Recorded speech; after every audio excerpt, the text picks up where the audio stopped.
Welcome to the Tarryn Reeves Show, where your journey to empowerment takes center stage. I'm your host, Tarryn Reeves, best-selling author and publishing expert.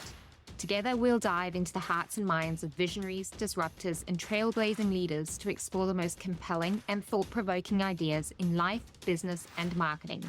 Let's inspire, impact, and ignite. This is the Tarryn Reeves Show.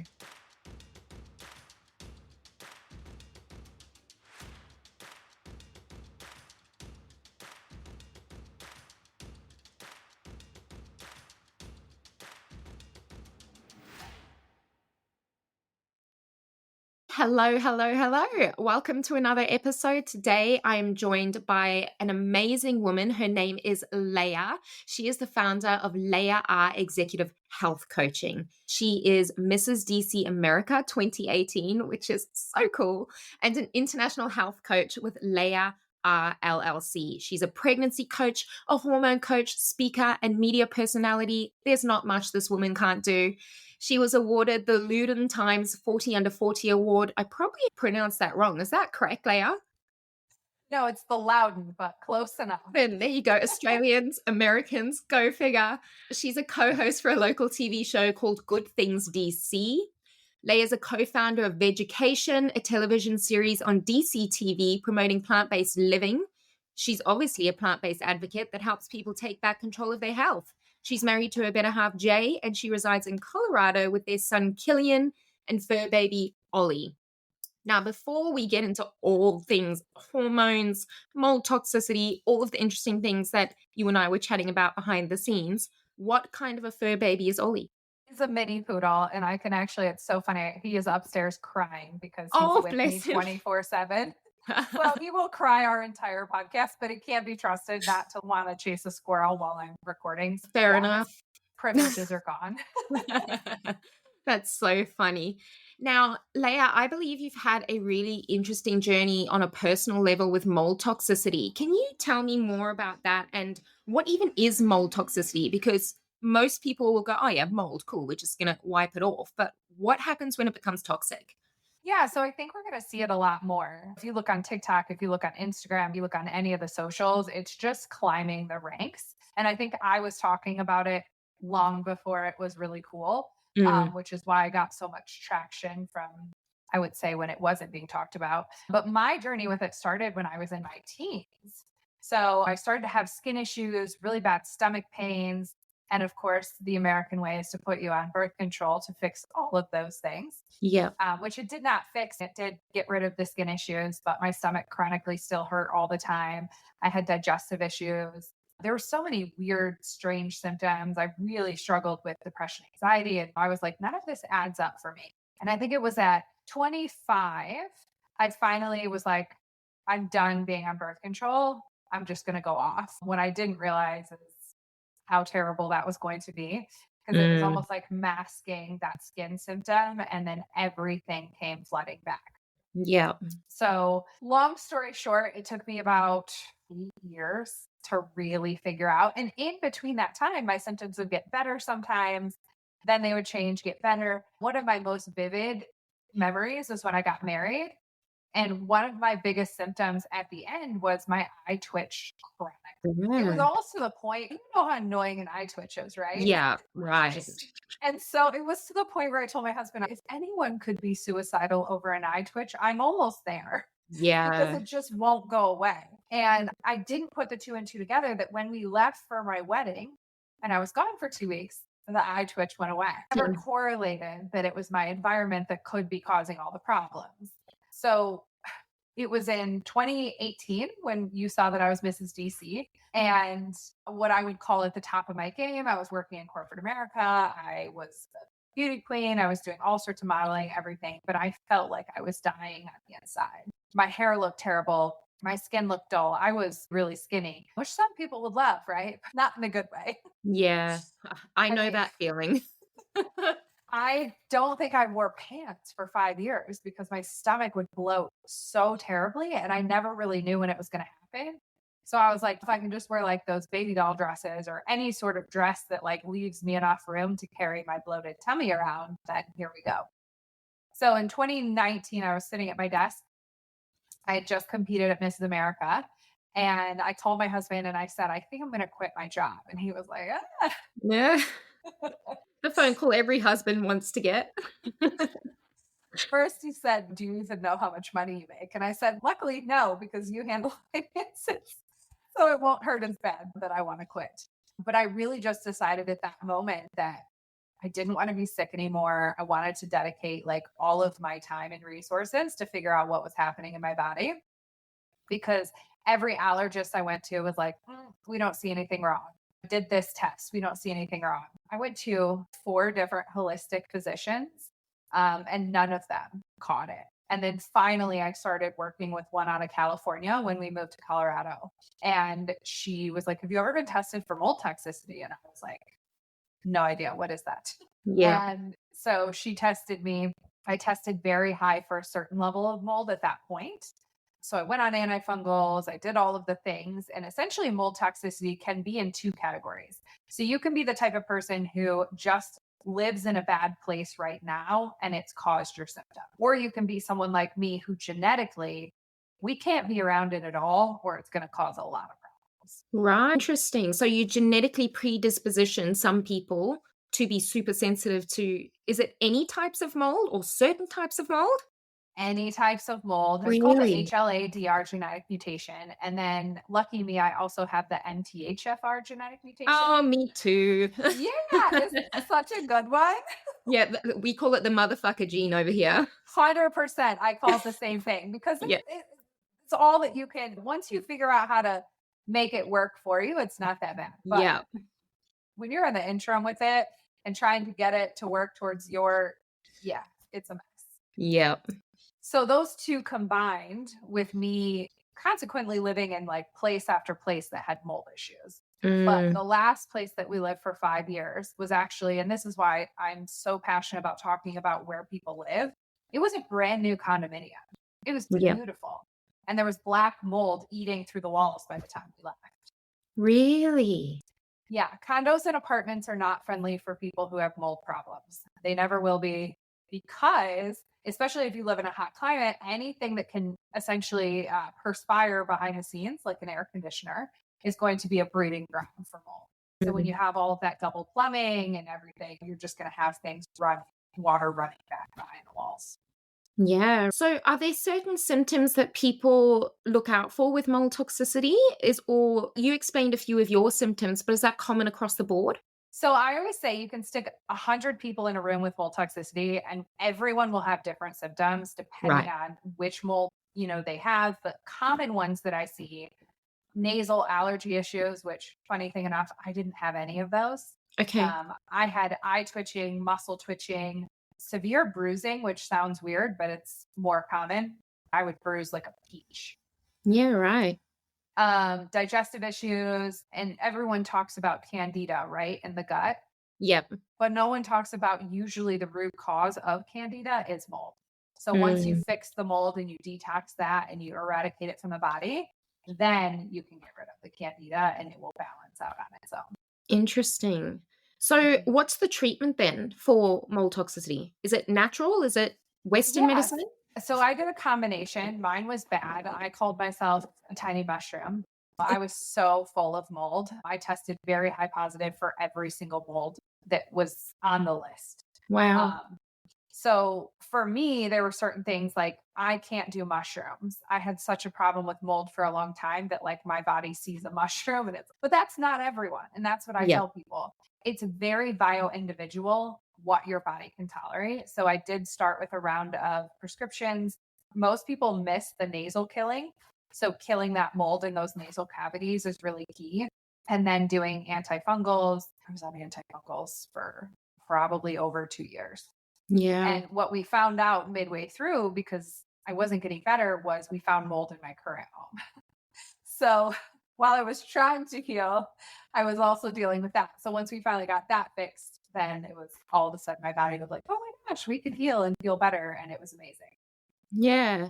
And the tricky thing with mold is that you can't always see it, right? So how would one even go about discovering if your home where you're living does have mold? So it's really tough, especially in the States. I always say You could contact a bunch of mold companies. There's not really a whole lot out there that I trust. And because the insurance companies here are really not on our side, they don't want to Mm. find mold because then they would have to, pay that out to be able to get it fixed. And it is very expensive. There's new companies popping up that actually have mold dogs, which is one of the best ways and most cost effective ways to Wow. find hidden mold in your house. That So makes a that's lot of one sense, way. actually. Yeah, that's one way that's really good. You can do almost like a petri dish kit that you can buy. And you can see if you set it in a room whether that grows mold. And it is pretty accurate.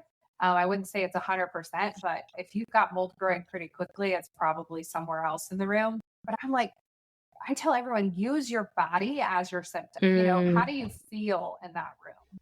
Because there's always a huge difference in how Yeah. you're going to feel in that room versus other rooms in your house. Yeah. I think most people wonder about their days so out of tune with their body that they wouldn't even realize. And before, when we were chatting, you said that most people love to have an illness. And it's so true. Most people don't want to get better, is what you said.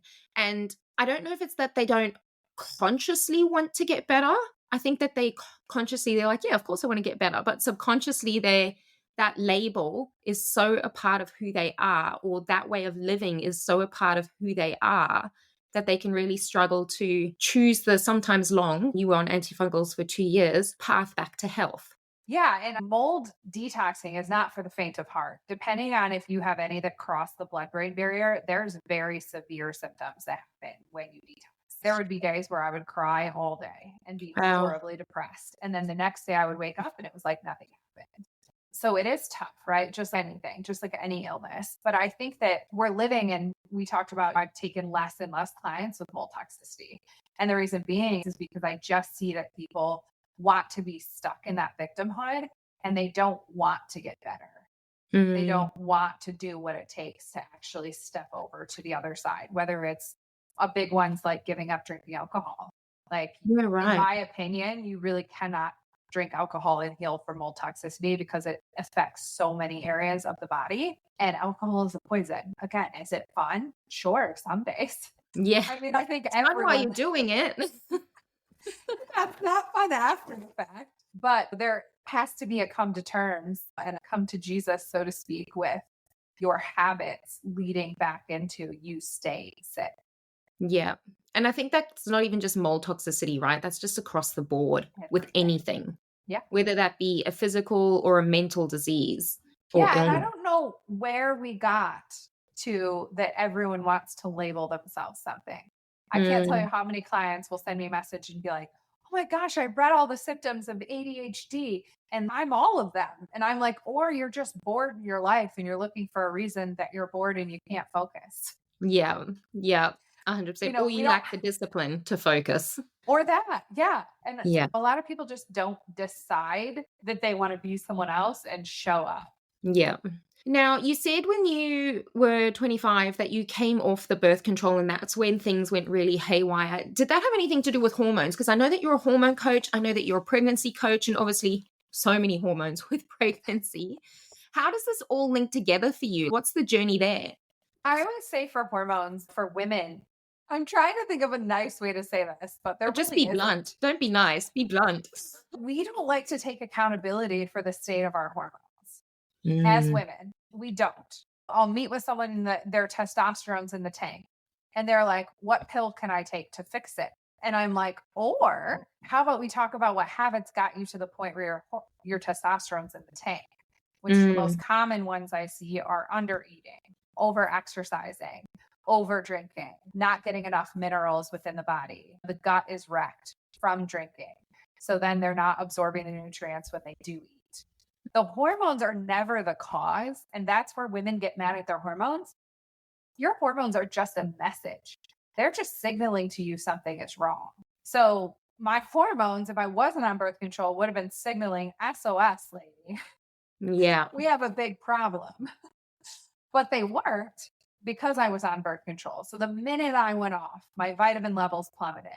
My stomach pain got exponentially worse. Going to the bathroom, I never knew what food it was going to be that was going to like make me run to the bathroom. Yeah, That's right. normal. But on birth control, it leveled out those hormones enough to where I could function on a daily basis, right? Even though I didn't feel good. Mm. What's your opinion on birth control? I am not a fan. I knew you were going to say that. Yeah. Look, I'm not a fan either. Why? Why are you not a fan? Because it masks the symptoms of underlying causes? Yes. And because, again, like we talk about, I was watching somebody who went in for an endometriosis surgery today who used to be a former client. And it makes me so sad that women are going in for these surgeries when PCOS and endometriosis are absolutely lifestyle driven diseases. Right. But again, I did not know that. absolutely. But we don't want to take accountability. We don't want to take accountability for the amount of alcohol that we drink, for the amount of processed foods that we eat, for the lack of exercise, the lack of time in sunlight, how much screen time, because then we would have to look in the mirror and go, I'm the reason I have a problem. But you like doing those things too much, so we're going to pretend that I'm not the problem and that it's this magical disease that suddenly showed up. Yeah. But Yeah. if we look at infertility, which is getting worse and worse, It why is. is that? Yes, there's environmental pollutions, right? There's lots of things like that. But a huge piece of it is lifestyle related. It's the food that we eat and the fact that we are drinking more alcohol than anyone has ever drank. Yeah. I don't know. Maybe the Vikings drank more than we did, but I always watch those movies and I'm like, how are these people fighting with so much alcohol in their system? Like, how are they all not just dead or passed out? Well, but if you think about it, when you drink, a lot of people get that liver rage where the liver gets affected, and that's where people get angry drunk. So that's where you get like Viking rage to kill people. Okay. So, segue. Now we're talking about something completely different, but just as interesting.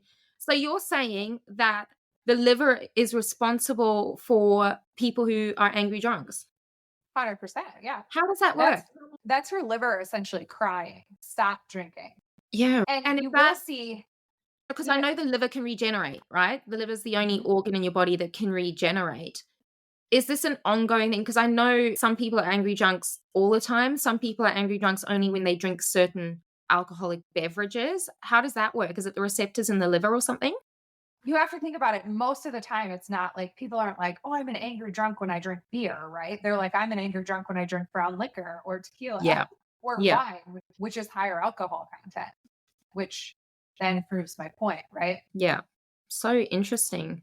So I'm going to take a stab in the dark then and say that you weren't always a vegetarian because you're a big veggie advocate, but I'm going to say that you weren't always a vegetarian. What was that journey like? Because I used to be vegetarian. I'm not anymore.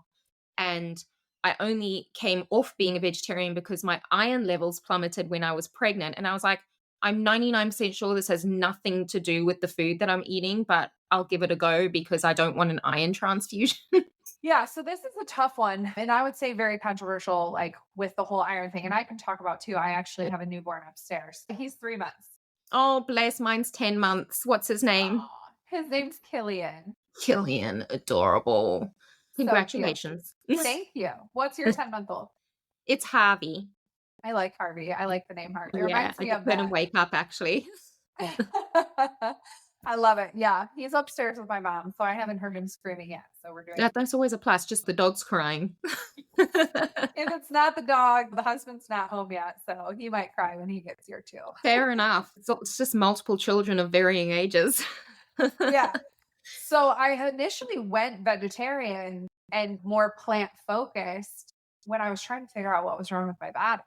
So I was like, oh, they always say vegetarians are healthy. And this was a long time ago. This was probably 2008, right? That I really started to dive into eating more veggies, but I was still eating lots of cheese, lots of eggs, that sort of thing.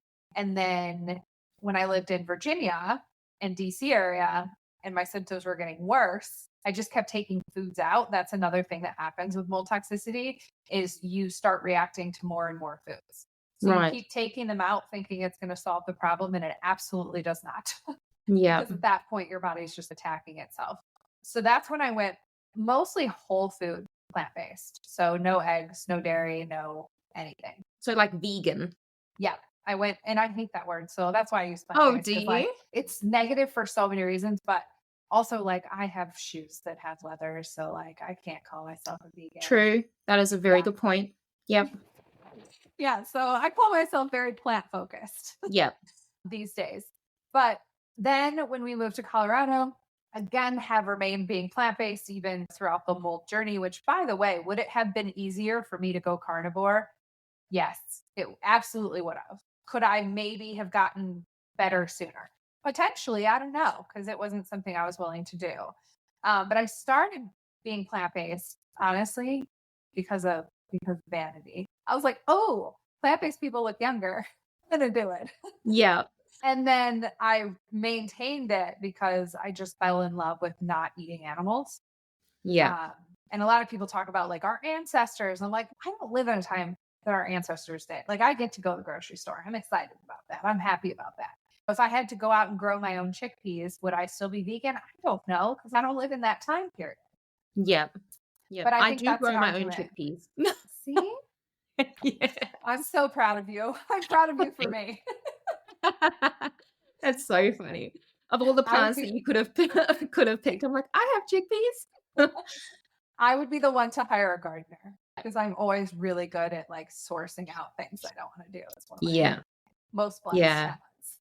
Fair enough. I must say that when I was a vegetarian, and I don't know that I could ever be vegan or heavily plant-based, as you say, because I love cheese too much and I know that's bad.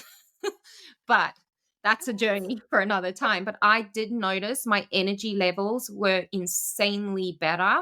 I wasn't so sluggish and irritable when I was vegetarian as compared to now when I just eat meat. I always think about food as energy, right? And so when someone will say something to me, oh my gosh, your skin looks amazing. I put living foods for the most part in my body. So you would think that our skin would be better, right? And for me, when an animal is killed, I don't know what that animal is thinking. I don't know what that energy was behind it. Yeah. I mean, So was you're that animal essentially upset? eating dead energy.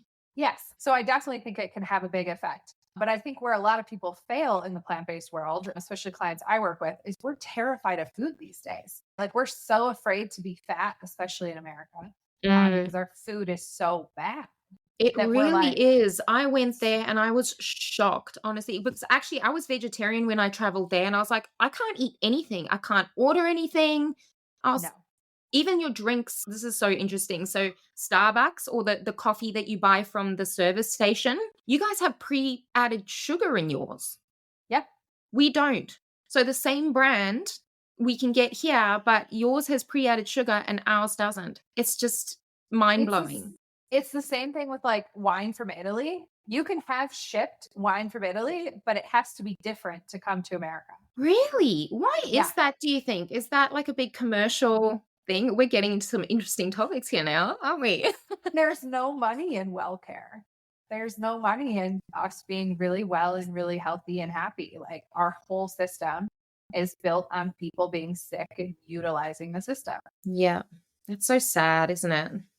It is sad because I think of like my son and having to teach him things and like avoiding the foods. So speaking of Starbucks, because you brought it up, Starbucks used to be a huge trigger for me with mold. Like, Really? huge, because mold is found in a lot of coffee. Oh, that makes sense, being a bean and being in Mhm. storage. Yeah, okay. So Starbucks is one of the worst. They have one of the moldiest coffee beans out there. So I remember one time, because I don't have TMI and I really don't care. I remember one time we were going hiking in the mountains here and we had gotten the Starbucks. This is before I knew it was mold. And we're literally going up the mountain. We're past the point of no return. There's no restrooms, whatever. And I had drank the Starbucks and I'm like, I told him, I am going to poop my pants. I don't know what to do. And Look, we've all been there. he was like, you're going to have to go poop in that field. And I was mortified. Oh, But again, it was one of those things that like really led me to like figuring out what was going on with my body, because I was like, this isn't normal, by the way. yeah. Yeah, that's so Yeah. interesting. I know a few people who are like that with their bowel movements. I've got to go and I've got to go now. There's no lead up time. There's no anything. So it could be mold toxicity. Interesting. It absolutely could be. And I always call IBS is something that they usually label you when they don't know what is going on. Yeah. But IBS for me, I call it's bullshit. It fits really good. And the biggest thing that I've learned with that is IBS is usually a combination of a particular gut issue and then emotional trauma. And if you don't fix both of them, you're not going to fix the issue. So we could fix mold toxicity, but if we don't fix how emotionally we got to the part where our gut was so upset, it happens more too, just because we store a lot near our womb area. Yes. But there's a lot of emotion stored in the gut. Yeah, it is very, your approach is obviously very holistic, which I love, because the emotion and the physical body are so interlinked, and the people are so far removed from that. They're like, oh, I'll just take an antidepressant and I won't feel it, which means if you can't feel it, you can't process it. And as someone who has chronic anxiety and major depression and PTSD in the past, I've been on and off antidepressants. I'm now on a natural approach to that, but it's been a journey, and I came off them because I realized that I needed to feel in order to heal. Everyone has to feel in order to heal. I think that's our biggest issue, right? Is we're trying to skip steps in that healing process because we're like, I don't want to feel any of it. I just want to skip over it and go here. I don't want to question why I want to get blackout drunk every weekend. I just want to do it. Yeah. Yeah. And I go back to drinking just because it's one of those things that people do not want to break up with, no matter what else is happening in their life. And I'm like, if you could realize the sunshine that's on the other side, if you did, you would give it up yesterday. Yeah. Yeah. I gave up drinking for 5 years when I had my first child, and it was amazing, but it is so socially interesting. It's such a social part of the Western culture, drinking. And I used to go out, I used to get so sick of the questions about, why aren't you having a wine? People go, are you pregnant? Or, oh, why that's so weird? To the point where I was like, I would just pour water into a wine glass so that people would stop asking me questions. I'm like, it is frustrating. I actually made a video about this on Instagram about how I was at a conference and everyone kept asking me. I said, everyone asks why you're not drinking, but no one will ask the person in the room why they're drinking so much and they're wasted. Good point. I wonder why that is. Is it because it's an uncomfortable topic to go, we all know why you're drinking because you're upset about something on some level, you're angry, or there's some sort of feeling that you don't want to feel, or some sort of situation you don't want to address? I think for most people, it's if I look at this person and they're drinking, then I'm going to have to look at mine, and I might have to question why on occasion I'm over drinking as well. Yeah, that internal reflection can be pretty darn uncomfortable. Yes. From the outside looking in, it would appear that your lifestyle is quite extreme from the normal standpoint. I think it's amazing, but let's go down this road of thought. So it's quite an extreme lifestyle. So you're mostly raw plant-based, is that correct? Not raw, no. Not raw, I okay. eat lots of cooked foods and some processed foods. Like, I think there's a healthy balance. Yeah. I don't believe like someone who's, oh, I don't eat any processed foods. I think there can be definitely emotional and mental health things that can come with that. I've definitely been in a place before where I was like, I won't eat any oil. I won't eat any this. And so I don't do that while I choose to not eat most animal products. When I was pregnant, I did crave eggs. And so I found a local farmer here and was able to thank her chickens and knew that they were in a good spot. And so I felt okay. And you have to listen to your body and the signals. I do believe there's something there. And the chickens aren't hurting by hatching an egg. That's a very natural process for them. So do I want to eat the chicken? No, I do not. But that is a personal choice. Yeah. So for someone who wants to start being vegetarian, what is the easiest? Because there's this myth out there that vegetarian food is bland, it doesn't taste nice, it's boring, which is a complete nonsense. Where can people find easy, quick to make, simple, tasty vegetarian recipes? I love the website The Vegan 8. She has been like my ride or die forever. Her name's Brandy, and she just makes the most incredible dishes. Her thing used to be 8 ingredients or less, so really easy. She's now made more that have more ingredients, more different recipes, but every single recipe I've had of hers, I absolutely love. And the thing that I tell people is nothing that's hard is typically sexy. Look at your skin, right? Look at your eyes and all of your hair. It actually does end up being sexy, but the journey to get there is not, right? Yes, 100%. Yes. It's like, how bad do you want it? It is a choice, and it's discipline. Like you talked about, a lot of people, I'm so disciplined. Yeah. And a lot of people just don't, even my husband, He is not disciplined like I am. I love him. He would readily admit it, right? This lady was working out at 9 months pregnant. That probably would not have been me. Not Yes. disciplined enough for that. But he recognizes that and he's okay with who he is. And I'm like, as long as when you wake up every day, you feel proud of yourself, you're in the right space. But a lot of people don't. Yeah. They're just living this lifestyle that like they're expected to. And I think that's where we get in trouble. Interesting. Okay, so the vegan 8, I'm going to check her out and see if I can't get the family to be eating some more veggies. That would be amazing. Yeah. It doesn't need to be all or nothing, but she's got some really amazing recipes on there that I feel like you don't even miss the meat. Yeah. Everyone, in my opinion, should be eating these. Yeah. On a regular basis, because when you don't feed that bacteria in the gut and then it gets worse and worse over time as to what your gut will tolerate. Yeah. Interesting. So I'm interested how the pregnancy coaching came along as well. So we've got hormone coaching, pregnancy coaching, mold toxicity. Are these all a result of your own personal journeys? Yes. Okay. So pregnancy really just interested me because I didn't see a whole lot of pregnancy coaches out there. I saw a lot of friends at the time that were going through this huge life change and just didn't have any support. And then I had clients and I was starting to coach them through the process, whether it was nutritionally, whether it was relationship wise, what's going to change. Family trauma is a huge thing that I am so passionate about, like breaking that generational trauma. Because it does. It gets passed down to our kids because they're literally a part of us. Correct. And because we don't deal with it, right? We don't have the tough conversations or break off the relationships that don't feel good to us. So then we end up passing it down to our kids. And so my husband and I waited 12 years to have a baby. Right. We did not use birth control. The fact that people say it's so, you'll get pregnant. So I'm like, it's very easy when you understand the human body. Yeah, and the hormonal cycles. And it took us all of 1 month to get pregnant when we did start trying. So it was very quick. But I was nervous for a minute. I'm not a spring chicken.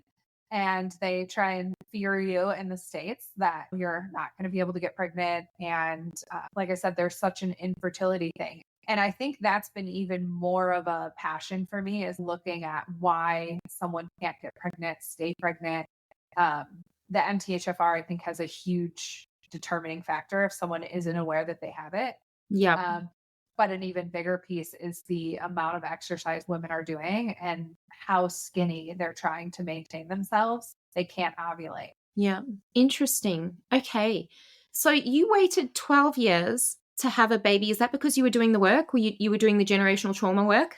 I was doing a lot of generational trauma work. I also, because of the family that I grew up with, I was terrified my marriage would end. My husband and I have the greatest relationship. It is the thing I am the most proud of in the world, but I was terrified it was all going to fall through the cracks. And I also didn't want the fighting that I had grown up with. So it was a lot of working through that on top of the mold toxicity. I really didn't start to feel better until year and a half ago, probably years ago. So I didn't want to pass that on to my baby. I was like, I have to figure this out, because this is something a lot of women don't take into account. Whatever your health is, cholesterol, blood pressure, hormone levels, you will pass that on to your child. Yeah. And then the other interesting fact that I just came across the other day was that, I don't know how big all of your babies were. My baby was 7 pounds, 8 ounces. That's big, isn't it? He was also 42 plus weeks. So he did not want to come out. Yeah. Yeah. I had one like that, and then I had one early one. I was like, what's going on? Yeah, he really did not want to come out. I never went into labor. We tried to force everything, and it ended up in a C-section, which was my worst nightmare. But what are you going to do? It's the system, and he's got to come out. Yep. There was nothing I could do. He had to come out at that point. So he's healthy. I'm healthy. But one of the things that I've been reading up on is any babies who are 8.5 pounds and above are more predisposed to have metabolic disorder later in life. Interesting. Why is that? What's the research? Because the moms are already having metabolic problems, right? So It's not like a 6'5" mom is having a 10-pound baby. We have some very tiny women having 10-pound babies. Yeah. And just the research has shown, and there's so much more that needs to be done. But what they're seeing is that anything over essentially 8 pounds is leading towards metabolic disorder later in life. Yeah. So Interesting. So you are what you eat, obviously. Yeah. And then as a woman, if you are planning on having kids or you've got kids, they chip off the old block, literally. Like whatever Yeah. you're eating, they become as well. And then Yep. whatever they're eating then compounds that and continues their own journey. And then when they have kids, same thing. Yeah, and even if you think of like how many women are struggling with milk supply after they Yes. have their babies. And again, I would push that back to not enough minerals in the body. Nutrition isn't good, not absorbing nutrients in their gut. So many women go back to drinking alcohol right after they have kids. That's not going to help you out any. Yeah. But also, everyone's trying to get back into their pre-baby weight body, but they don't realize we need that extra fat to breastfeed. And Yes. we also, like, your body is trying to store fat, because if we were ever stuck on a mountain and we had to breastfeed our baby, like, we need to live off that fat. The baby needs to live off of it if we can't eat. Yep. So our bodies are so meticulously designed, but I just think we've gotten into this world of, we're so worried about how we look outwardly that nothing else matters. It starts with that inward look. And then once that's sorted out, then maybe move on to the outward, because then you'll actually find that a lot of the work's already been done. Because once you're Yeah. healthy on the inside, it shows on the outside. Yeah. And I just think if I prepped so much for pregnancy and I had the best pregnancy, and I plan on doing it again for my next pregnancy. And I do think that if more women knew how to prep, what to do, what things would set them up for an easier pregnancy, I think they would avoid a lot of the common things that are recognized as normal in pregnancy, but absolutely don't need to be. Yeah. Yeah. I know that you've got the TV show as well. Does that currently air? It's still airing? Yep. Both of them are on the East Coast. So Good Things DC is really a lifestyle talk show, but I still am like the health person on that show. And then Vedgecation is really a passion project with me and my bestie. We saw there was not a lot of plant-based shows in general. Yeah. Just getting people more excited about eating plants, but in a really non-judgmental way. Because Yeah. if someone says, I want to eat mostly plants, but I still want to eat meat once a month, I don't care. That's not hurting me. Or I want to mostly eat plants, but eat fish. Okay. Yeah. Amazing. I just want to educate you on the benefits, but also dispel some of the myths, specifically surrounding like gut health. And a lot of people are like, plants are poison, and they're not. But yes, we all have very bad guts in the US because we have a lot of chemicals being sprayed on our foods, and Yeah. we drink a lot of alcohol, things that really affect our gut flora. Yeah. So other than the TV shows, what projects or initiatives are you working on at the moment that align with your mission to make people more educated so that they can make better choices? Yeah, so I have 3 different courses. If people don't want to work with me one-on-one and they want a starting point, I have a pregnancy course, I have a hormone course, and a mold course, which my website, of course, is down right now, but they can just email me at leiahR.com Yep. to get access to those. And I put them all at very reasonable price points because I want everyone to have access to them. Yep. I don't want it to even have to think about the investment. But I am looking to bring on a few more one-on-one clients, but really in the realm of life. And yes, we will work on health together, but I want people who are just in a state of unhappiness that are really, like, on paper, their life looks happy, but they're not happy. Yeah. And my That's passion a huge project. portion of the population, unfortunately. Yeah. I But just don't know how to with get the there. choice, take that step to move out of that space and into somewhere happier. It's uncomfortable because sometimes it requires giving up relationships with family and giving up relationships with friends that you've had forever, but you're like, I don't even know why I'm in this relationship. I don't even like this person anymore. Yeah. And it's so freeing when someone like myself gives you permission, if you're working with me, to just be like, why don't you just not be in that relationship anymore? And they know it, but They just need that. someone to reflect back to them, give them Yeah. permission, so to say. Interesting. Here's to giving permission to make the best choices for your health, right? Absolutely. Now, before we go, because I think you and I could talk about all of these different topics for hours and hours, but we have a tradition on the podcast called the book drop, where I ask the guests to share with us their favorite book that's either changed their life personally or on a business level. What have you got for us? I have two. Excellent. So the more the merrier. Yeah. Money wise, I absolutely love the book by Amanda Francis, Rich as Fuck. It is just the most refreshing way to think about money, to behave with money, to start to believe that money's not against you, that money's easy to come by, that clients are easy to come by. It was definitely life-changing for my husband and I. And then the second one is called, this is for all my ladies. I've had men read it before, but it's definitely more geared towards women. The Audacity to Be Queen by Gina DeVee. I love that book. And the audiobook's great as well because she's so freaking sassy. I love her. I love her too. With Amanda Francis, I've heard like a lot of people with hers, she's very Valley girl. So some people don't like to listen to the audiobooks. You have a problem, which I always say, that's a you problem, not an Amanda problem. Yep. But I just love Gina. And that book I read when I was in such a low space. Damn it, I am awesome. Yeah. And anytime I doubt my awesomeness, I go back and listen to her book and I immediately get pumped up again and remember how awesome I am. And yeah. So we've got Rich as Fuck and we've got The Audacity to Be Queen. I haven't read Rich as Fuck yet. I'm adding it to my list, but those I can definitely agree with The Audacity to Be Queen because we're all queens. And I think somewhere along the line, like we just all start to dim our light, whether it's because we have babies and we change or because we're in a career or relationship that doesn't light us up. And the great news is everyone thinks we don't have enough time. And I'm like, we have an endless amount of time. Recreate yourself 95 times. Who cares? Yeah. Don't be stuck in a space your entire life just because you started there. Yeah. You can change at any moment. Yeah. Thank you so much, Leiah. It's been such a beautiful, insightful conversation about so many different things. Yeah. I'm going to pop Leiah's information into the show notes if you guys want to go and hang out with her, get one of her mold, pregnancy, or what was the other one? Hormone course. Go and check those out. She said they're very reasonable, and I'm sure they are. And thank you so much. And what was the other one? Vegan 8 for some healthy vegetarian recipes that are easy to make. I'm going to check that out for sure. Thank you so much. Thank you. That's a wrap on today's episode. If you love the insights and inspiration, don't let it end here. Hit subscribe to stay connected and turn your visions into reality alongside our community of changemakers. I'm Tarryn Reeves. Thank you for joining me.